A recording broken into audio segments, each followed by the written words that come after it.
Rabbi शरह ली सदरी वयस्सिर ली अमरी वहलुल उक़दतम मिन लिसानी यफ़क़हू क़ौली सुब्हानक ला इल्म लना इल्ला मा अल्लमतना इन्नक अंतल अलीमुल हकीम। रब्बि ज़िदनी इल्मा।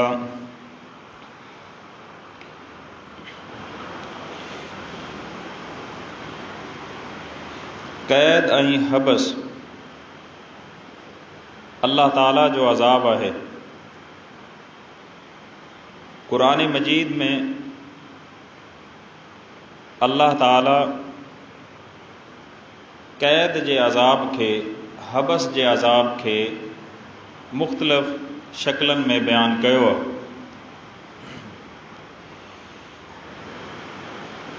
कैद सियासी भी थी सके थी, कैद दीनी भी थी सके थी,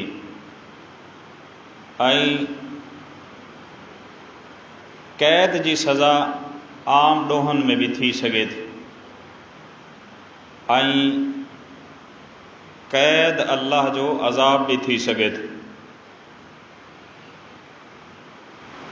दीनी कैद जी मिसाल आहे यूसुफ अलैहिस्सलाम।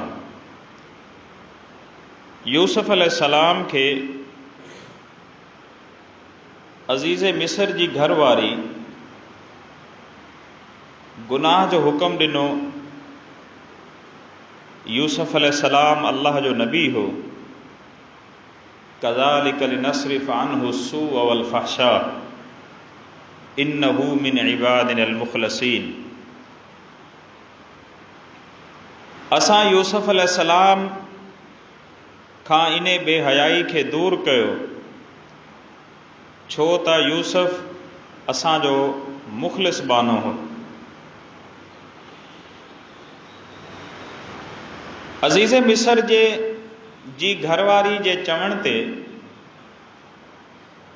यूसुफ अलैहिस्सलाम आमादा न थियो, भॼी करे जान छॾाई, दीन इस्लाम ते अमल कंदे गुनाह खां बचियो।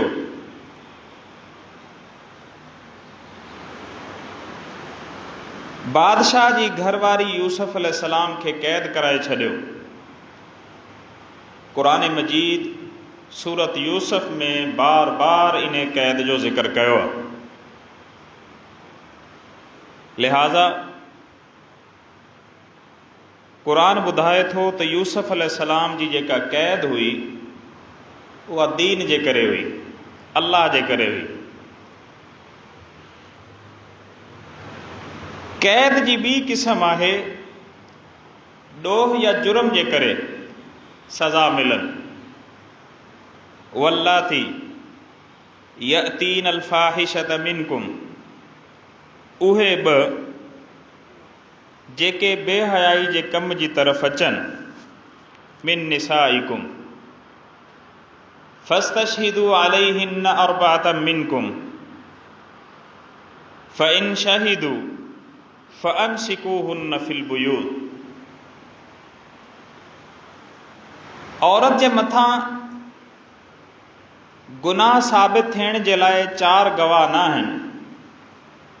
4 माण्हुनि गवाही ॾिनी आहे त शुरू इस्लाम में जॾहिं सज़ाऊं मुक़रर न थियूं हुयूं त हुक्म इहो मिलियो फ़अमसिकूहुन्न फ़िल बुयूत, ॾोह कंदड़ इन औरत खे घर में कैद कयो वञे।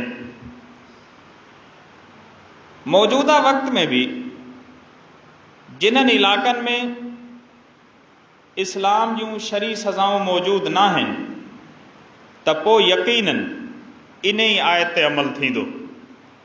ऐं इन आयत जे अमल जो मतिलबु आहे त जेकॾहिं को औरत इन गुनाह जी तरफ़ अचे थी, छो त असां वटि शरी अदालती निज़ाम न आहे, असां घरां ॿाहिरि निकिरनि ते पाबंदी हणंदासीं उन औरत ते, जीअं त इहे शयूं असांजे माशरे में राइज भी आहिनि। फ़अमसिकूहुन्न फ़िल बुयूत, इन्हनि खे घरनि में कैद रखो। कुरान मजीद जी आयत ॿुधाए थी त जहिड़ी तरह क़ैद दीनी भी थी सघे थी, अहिड़ी तरह क़ैद जी सज़ा कंहिं जुर्म जे बदिले में सज़ा जे तौर ते भी थी सघे थी। अहिड़ी तरह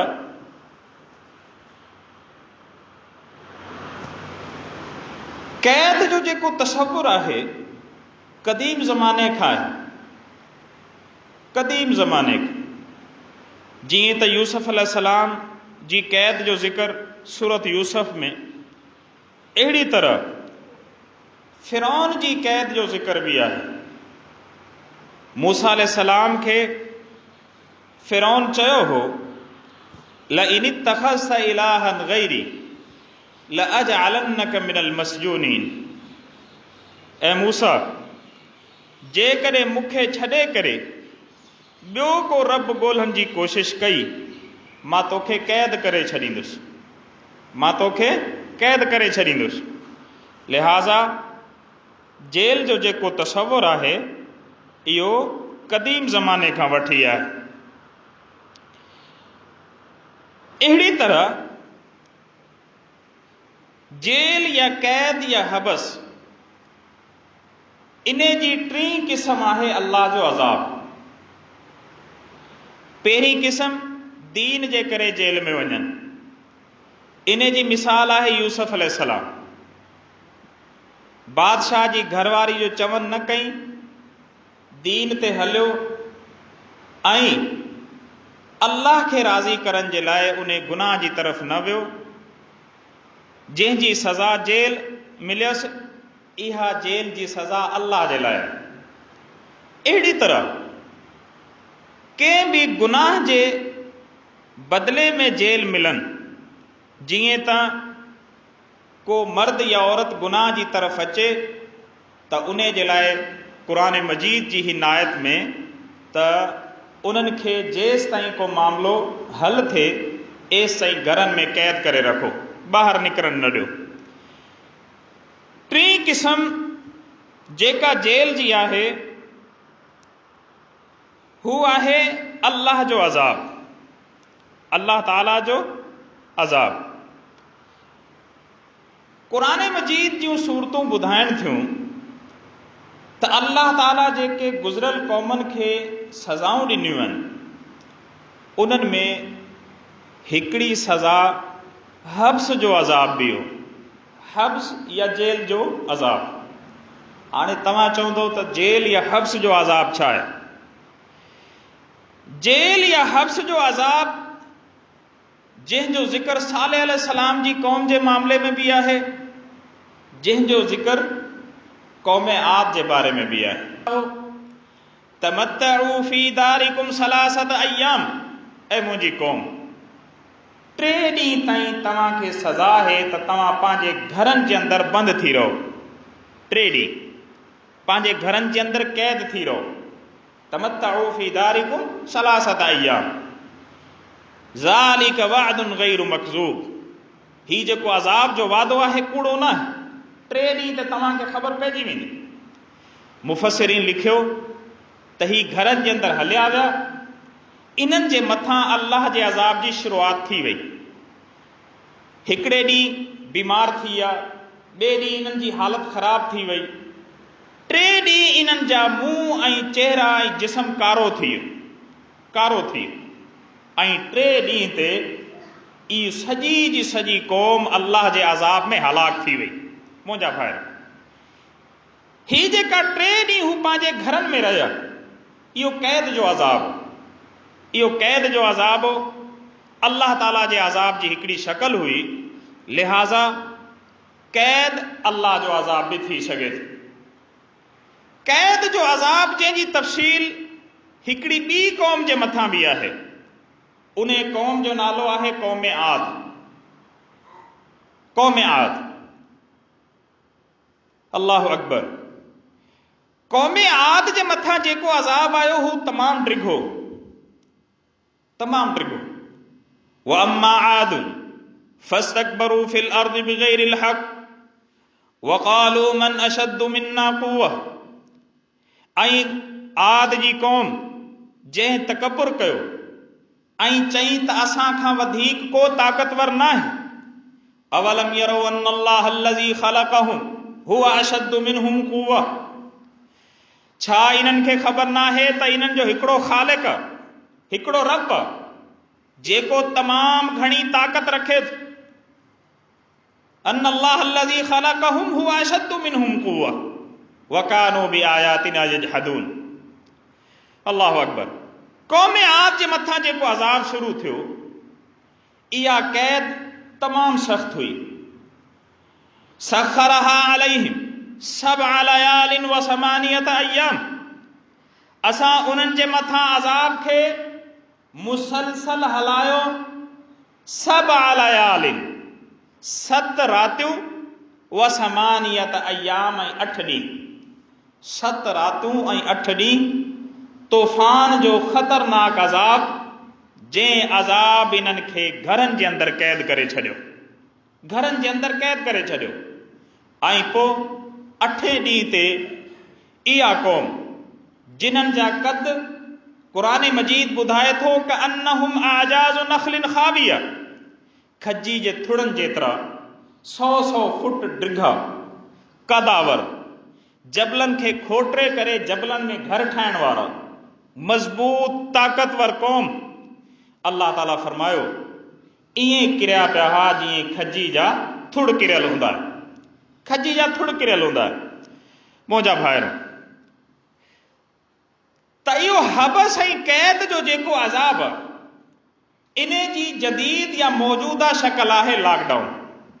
हीउ जेको लॉकडाउन ॾिसो था, अल्लाह ताला इन पूरी जदीद दुनिया खे टेक्नोलॉजी हूंदे, वॾी महारत हूंदे, जदीद खां जदीद आलात हूंदे, अल्लाह ताला हिकिड़ी अहिड़ी हल्की शइ जो अज़ाब मोकिलियो जंहिंजो को बि ज़ाहिरी वजूद कोन्हे, को बि ज़ाहिरी वजूद। कोरोना जी हे वबा, जंहिं वबा जो ज़ाहिरी वजूद छा आहे, साइंसदाननि जी आम दूरबीन उन खे नथी ॾिसी सघे। इंतहाई ख़तरनाक पावर वारी दूरबीन उन खे ॾिसे थी, लेज़र दूरबीन, आम न। उन जो वजूद छा आहे, साइंसदान चवनि था त सुई जे नके जे आख़िर में एतिरी जॻह ते 10,000 जिस्म इन कोरोना जी वायरस जा अची सघनि था। सुई जे नके जी आख़िरी जॻह घणा हज़ार जिस्म, 10,000 जिस्म। एतिरी कमज़ोर, एतिरी सनी, एतिरी कमज़ोर मखलूक जे ज़रिए अल्लाह ताला पूरी दुनिया जे ज़ालिमनि खे, पूरी दुनिया जे फिरौननि खे, पूरी दुनिया जे मथां पंहिंजो आर्डर हलाईंदड़ इन्हनि ज़ालिम कुवतनि खे न सिर्फ़ अज़ाब में मुब्तला करे छॾियो आहे, बंदि करे घरनि में क़ैद करे छॾियो आहे, इन्हनि जे मथां क़ैद जो अज़ाब मुसलत करे छॾियो आहे, इन्हनि खे इन्हनि जे इलाक़नि जे अंदरि महबूस करे छॾियो आहे। इहा अल्लाह जे अज़ाब जी हिकिड़ी शक्ल आहे। मुंहिंजा भाइरो, कहिड़ी तरह, जहिड़ी तरह मुसलसल 30-40 साल खां कमज़ोर मुल्कनि जे मथां, मुसलमान मुल्कनि जे मथां इन्हनि ज़ुल्म कयो, कर्फ्यू लॻाए करे उन्हनि खे घरनि में क़ैद कयो, कर्फ्यू लॻाए करे उन्हनि जे मथां बमबारियूं कयूं, इराक तबाह बर्बाद कयो, अफ़गानिस्तान तबाह बर्बाद कयो, बर्मा तबाह बर्बाद कयो, शाम तबाह बर्बाद कयो। इन्हनि आलमी कुवतनि मिली करे को बि हिकिड़ो अहिड़ो कमज़ोर मुल्क जंहिंसां इन्हनि ज़ुल्म न कयो हुजे। अल्लाहु अकबर। मुंहिंजा भाइरो, अॼु इहे दुनिया जो फ़ैसिलो कंदड़ जेके 5 मुल्क आहिनि, जेके अक़वामी मुतहदा में बंदि कमरे में इजलास कंदा आहिनि ऐं दुनिया जो फ़ैसिलो कंदा आहिनि, अक़वामी मुतहदा जा 2 हिस्सा आहिनि, UNO जा 2 हिस्सा आहिनि। हिकिड़े में बज़ाहिर वोटिंग कंदा, तमाशो ॾेखारींदा त फलाणे मसइले ते वोटिंग पई थी थिए, वोटिंग घटि थी वई, वधि थी वई, को उन ते अमल दरामद न थींदो आहे। हिकिड़ो हिसो आहे बंदि कमरा इजलास। बंदि कमरा इजलास में ही जेके 5 वॾा ज़ालिम हुक्मरान आहिनि, 5 वॾा मुल्क आहिनि, उहे दुनिया जे अच्छे कारे जा मालिक उहे फ़ैसिलो कंदा कंहिं मुल्क ते पाबंदियूं लॻाइणियूं आहिनि, कहिड़े ते हमिलो करिणो आहे, कहिड़े खे तबाह बर्बाद करिणो आहे। अल्लाह जे हुकुम सां उहे 5 जा 5 अल्लाह जे इन अज़ाब में हींअर गिरफ़्तार आहिनि तमामु घणी शिद्दत सां। ऐं असांजी जेकी मीडिया आहे, असांजी मीडिया हलंदी आहे किराए ते। जेकॾहिं मक़ामी हुकूमतूं उन्हनि सां मदद कनि त ठीकु आहे, जेकॾहिं मक़ामी हुकूमतूं मदद न कनि त पोइ उन्हनि जी सूरत हाल असांजे साम्हूं आहे। असांजी मीडिया जो हिकिड़ो हिसो आहे जेको बैन अल-अक़वामी मदद सां ताल्लुक़ रखे थो, बैन अल-अक़वामी मदद सां। इन करे कॾहिं बि इन्हनि ज़ालिम हुकूमतनि जी का बि ख़राब वीडियो न हलाईंदा। हींअर हज़ारे लखे इंसान मरनि पिया इन्हनि मुल्कनि में, असांजे चैनलनि खे ज़रूरत न आहे जो उहो वीडियो हलाइण, का वीडियो ॾेखारण, इन्हनि मुल्कनि जी का शइ ॾेखारे सघनि। मुंहिंजा भाई, मुसलसल इहे मुल्क कुफर ममालिक जी फंडिंग जे ज़रिए इहे प्रोपोगंडा हलाए रहिया त दुनिया खे सिर्फ़ 2 मुल्क हलाइनि था, हिकिड़ो अमरीका आहे, हिकिड़ो इसराइल आहे। अल्लाह जे रूप में इन्हनि खे पेश पिया कनि, अल्लाह जे रूप में इन्हनि खे ठाहे करे पेश पिया कनि, कागज़ी तौर ते दुनिया जा सुपर पावर पिया ज़ाहिर कनि त दुनिया खे बसि इहो पिया हलाइनि। अमरीका फलाणो वायरस ठाहे छॾियो, फलाणी बीमारी ठाहे छॾी, फलाणो हीअं करे छॾियो। सॼी ज़िंदगी इन्हनि कुफर जे लाइ प्रोपोगंडा करे उन्हनि काफ़िर मुल्कनि खे ख़ुदा करे पेश कयो। ऐं अॼु जॾहिं अल्लाह जो अज़ाब आयो, दुनिया जे मथां इहा हक़ीक़त खुली करे साम्हूं थी त जिन्हनि मुल्कनि खे असांजे साम्हूं वॾो ख़तरनाक करे पेश कयो वियो, उन्हनि मुल्कनि जे अंदरि त उन्हनि जी आवाम खे बुनियादी सहूलतूं ई कोन्हनि। रोडनि ते लातीनी अमरीका में माण्हू मरनि पिया, उन्हनि खे खणण वारो केरु कोन्हे, लाशूं दफ़नाइण वारो केरु कोन्हे। हिकु लाश खे दफ़नाइण लाइ बल्दिया 1 महीने जो टाइम पई थी ॾे, 1 महीने जो। लाश माण्हुनि जे घरनि में पिया आहिनि, उन्हनि जे मथां सेड़ियूं हारे करे पंहिंजो वक़्तु पिया गुज़ारनि। इहा बैन अल-अक़वामी मीडिया जी रिपोर्टूं आहिनि। मुंहिंजा भाइरो, ही अल्लाह जो अज़ाब। जहिड़ी तरह इन्हनि ग़रीब मुल्कनि सां, गैर मुस्लिम मुल्क, अफ्रीकी मुल्कनि सां जेके गैर मुस्लिम मुल्क आहिनि, इन्हें कुफर दुनिया घटि ज़ुल्म न आहिनि कया, मुसलमान मुल्कनि सां बि इन्हनि घटि ज़ुल्म न आहिनि कया। सो इन्हनि हर ग़रीब ऐं कमज़ोर मुल्क जे मथां ज़ुल्म कयो। उहा मज़लूमनि जी बददुआ अल्लाह जे अज़ाब जी सूरत में आई आहे। अज़ाब बि अहिड़ो कमज़ोर मख़लूक जे ज़रिए जंहिंजो का बि ज़ाहिरी वजूद कोन्हे, का बि ज़ाहिरी वजूद कोन्हे। मुंहिंजा भाइरो, सो इन वक़्त में अल्लाह ताला इंसाननि खे इहा खोले करे ॿुधाए छॾियो त दुनिया हलाइण वारी हिकिड़ी ज़ात आहे, इन जो मालिक हिकिड़ो आहे, इन जो ख़ालिक हिकिड़ो आहे, बीमारियूं ॾियण वारो बि हिकिड़ो आहे, शिफ़ा ॾियण वारो बि हिकिड़ो आहे। ही दुनिया में जेको मसनूई ख़ुदा ठाहिया विया आहिनि त फलाणो वायरस पियो ठाहे, इन करे मीडिया जे उन्हनि दानिशवरनि ते अफ़सोस आहे। जेकॾहिं कंहिं मुल्क में घणियूं बारिशूं पियूं अचनि त फौरी हिकिड़ी साज़िशी थ्योरी जे तहत रिपोर्ट जारी पई थिए, अमरीका जी हिकिड़ी फलानी टेक्नोलॉजी आहे जंहिंजे ज़रिए हुन ककरनि खे कंट्रोल कयो आहे ऐं उन्हनि ककरनि जे ज़रिए हाणे फलाणे मुल्क में तूफ़ान अची विया आहिनि, बारिशूं थी वयूं।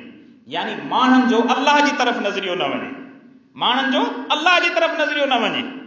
जेकॾहिं कंहिं क़ौम में ज़लज़लो आयो, फौरन हिकिड़ी रिपोर्ट जारी थी वई त अमरीका वटि हिकिड़ी अहिड़ी टेक्नोलॉजी अची वई आहे जंहिंजे करे हू जंहिं मुल्क में चाहे ज़लज़लो थो आणे सघे, ज़लज़लो थो आणे सघे फौरी तौर ते। त माण्हू तौबा जी तरफ़ न अचनि, अल्लाह जी तरफ़ रुजू न करनि, उन्हनि जो अल्लाह ते ईमान न थी वञे, फौरन इहे जेके मुलाज़िम वेठा आहिनि, कुफर जा नौकर वेठा आहिनि, इहे फौरी तौर ते रिपोर्टूं जारी पिया करे छॾनि। मुंहिंजा भाइर, इन करे ही जेको अज़ाब अल्लाह मोकिलियो आहे, इहा दरअसल इंसाननि जूं जॾहिं अफ़वाहूं आम थी वयूं त अल्लाह जो अज़ाब ग़रीब मुल्कनि ते छो थो अचे, अमीरनि ते छो नथो अचे जेके ज़ालिम आहिनि। मुसलसल 30-40 साल ही जेके अज़ाब आया आहिनि ग़रीब मुल्कनि ते आया आहिनि। ऐं हिन वक़्तु ग़रीब मुल्कनि ते अज़ाब कोन्हे, इन्हनि ज़ालिम मुल्कनि ते अज़ाब आयो जेके ज़ुल्म में मुलविस। पोइ चाहे उहे मुसलमान मुल्क जेके ॿिए मुसलमान मुल्क में क़त्लेआम पिया कनि, चाहे उहे काफ़िर मुल्क जेके ॿियनि मुल्कनि में क़त्लेआम पिया कनि, आयो हींअर अज़ाब ज़ालिमनि जे मथां आहे, ज़ालिमनि जे मथां अज़ाब आयो मुंहिंजा भाई। सो ही जेको अज़ाब आहे, इन अज़ाब खां बचण जे लाइ नंबर 1 त असां क़ौम यूनस जो अमल किरदारु अदा कयूं। क़ौम यूनस जो किरदारु छा आहे? सचे दिल सां उन्हनि तौबा कई। सचे दिल सां तौबा करण खां पोइ अल्लाह उन्हनि जे मथां अज़ाब टारे छॾियो। लिहाज़ा ही हिकिड़ो बचन जो तरीक़ो आहे त सचे दिल सां असां अल्लाह ताला खां तौबा कयूं। नंबर 2, हींअर ही जेको हबस, कैद, महसूर, लॉकडाउन जी जेकी सूरत हाल आहे, इन लॉकडाउन जी सूरत हाल में ॾिहाड़ी पेशा, मज़दूर, यौमिया उजरत वारा माण्हू इंतहाई दर्जे सख़्त तरह सां परेशान आहिनि। जिन्हनि खे बि अल्लाह ताला मालो दौलत ॾिनी आहे, उहो सदक़े जे ज़रिए, ज़कात जे ज़रिए ग़रीबनि जी मदद करे, ग़रीबनि खे मानी खाराए, ग़रीबनि खे राशन वठी ॾे, जंहिंजो ज़िक्र अल्लाह ताला बार बार कयो आहे। ऐं क़ुरान मजीद में इन मौज़ू ते एतिरियूं आयतूं आहिनि जो हिकिड़ो पूरो जुमो खपे। इन जो नालो आहे इताम ताम, तामुल मसाकीन, ग़रीबनि खे मानी खाराइण, मिसकीननि खे मानी खाराइण, राशन वठी ॾियनि। त के बि क़ौम जे मथां अज़ाब खे टारण जी हिकिड़ी इहा बि सूरत आहे सदको। रसूलुल्लाह सल्लल्लाहु अलैहि वसल्लम फरमाया त सदको बलाऊं टारे थो, मुसीबतूं टारे थो। लिहाज़ा असांखे खपे त इन मुश्किल मरहले में जेके ग़रीब ऐं नादार मुसलमान आहिनि, उन्हनि जी असां मदद कयूं ऐं उन्हनि जी मदद करे असां अल्लाह ताला खां सचे दिल खां तौबा कयूं ऐं असां जेको आहे अल्लाह जे इन अज़ाब खां बची सघूं था। टी इंतहाई अहम ॻाल्हि अल्लाह जे अज़ाब खां बचण जे लाइ उहा इहा आहे त सदको पंहिंजे हथ सां कयो, पंहिंजे हथ सां। पाड़े वारा, शहर वारा, इलाइक़े वारा, ॻोठ वारा, पंहिंजे रिश्तेदारनि खां शुरू कयो। ही जेके कागज़ी तंज़ीमूं आहिनि, ही जेके तंज़ीमूं आहिनि, इन्हनि जो को अतो पतो कोन्हे, का तस्दीक कोन्हे। ही एम्बुलेंसनि में फिरनि था, मुख़्तलिफ़ जॻहनि ते फिरनि था। इहे सभु इन में अक्सरियत फ्रॉड आहे। पंहिंजे हथ सां जेकॾहिं तव्हांखे अल्लाह ताला ॾिनो आहे त रिश्तेदारनि में, अज़ीज़नि में, पंहिंजे हथ सां ग़रीबनि में इहो सदको विरायो, ज़कात विरायो ऐं अल्लाह ताला खे राज़ी कयो, ताकि अल्लाह ताला ही जेको क़ैद जो अज़ाब आहे, लॉकडाउन जो अज़ाब आहे, ऐं जेकॾहिं अल्लाह न करे ही अज़ाब वधे अॻिते, त ग़रीबनि जे लाइ सवाइ मौत जे, बीमारी खां वधीक बुख जे करे मौतनि जो ख़तरो आहे। इन करे क़ुरान मजीद बुख़ल ऐं कंजूसी खां मना थो करे ऐं बुख़ल ऐं कंजूसी करण वारनि जे लाइ अल्लाह ताला अज़ाब जी ख़बर ॾिनी आहे। अल्लाह ताला खां दुआ आहे त अल्लाह ताला असांखे इन्हनि ॻाल्हियुनि ते अमल करण जी तौफ़ीक़ अता फ़रमाए।